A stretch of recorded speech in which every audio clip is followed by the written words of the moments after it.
Hi అందరికీ. చేపల పులుసు కష్టం, అబ్బో చేపల పులుసా చేయాలన్న వాళ్ళకు ఈజీ మెథడ్లో సింపుల్గా అయితే నేను చూపిస్తాను చూడండి. ఇక్కడ వచ్చేసి ఫిష్ తెచ్చుకున్నప్పుడు అయితే నీట్గా మనం ఉప్పు వేసేసుకుని అయితే 2 టైమ్స్ కడిగి పక్కకి పెట్టుకోవాలి. ఆనియన్స్ ముక్కలు ముక్కలు కోసి పెనం పైన అయితే దూర వేయించుకోవాలి. ఆయిల్ అయితే వేయని పెనం పైన వేయించుకున్న తర్వాత ఇప్పుడు మనం మిక్సీలోని అండ్ ఆనియన్స్ మనం వేయించుకున్న ఆనియన్స్ అండ్ ధనియాలు మెంతులు కూడా దూరగా వేయించుకోవాలి. అవి కూడా వేసేసుకోవాలి. తర్వాత తగినంత కారం పొడి, పసుపు, ఉప్పు అండ్ వచ్చేసి చింతపులుసు తగినంత అయితే వేసేసుకోండి.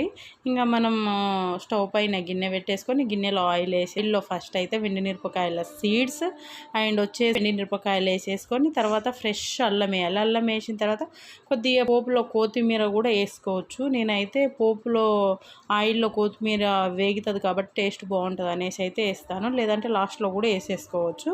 నేను అది మొత్తం పోపు మొత్తం వేగిన తర్వాత ఇక్కడ వచ్చేసి అయితే మనం నూరుకున్న మిక్సీ చేసుకున్న మసాలా అయితే ఫస్ట్ మసాలాలో ఆయిల్ వేయొద్దు, ఓన్లీ మసాలా ఆయిల్లో బాగా ఉడకాలి. బాగా ఉడికినప్పుడు మసాలా ఆయిల్ పైకి వచ్చినప్పుడు మనము పులుసుకు తగినంత చేపలకు ఉడకడానికి తగినంత అయితే వాటర్ అయితే వేసేసుకోవాలి. ఇక చూడండి వాటర్ వేసుకున్నా. ఇంకా తర్వాత ఆ మసాలా అయితే మొత్తం ఉడికి ఇదిగో ఆయిల్ పైకి వచ్చేసింది కదా, మనం చేపల మసాలా వేసేసుకొని నెక్స్ట్ వచ్చేసి మనం ఫిష్ వేసేసుకోవాలి.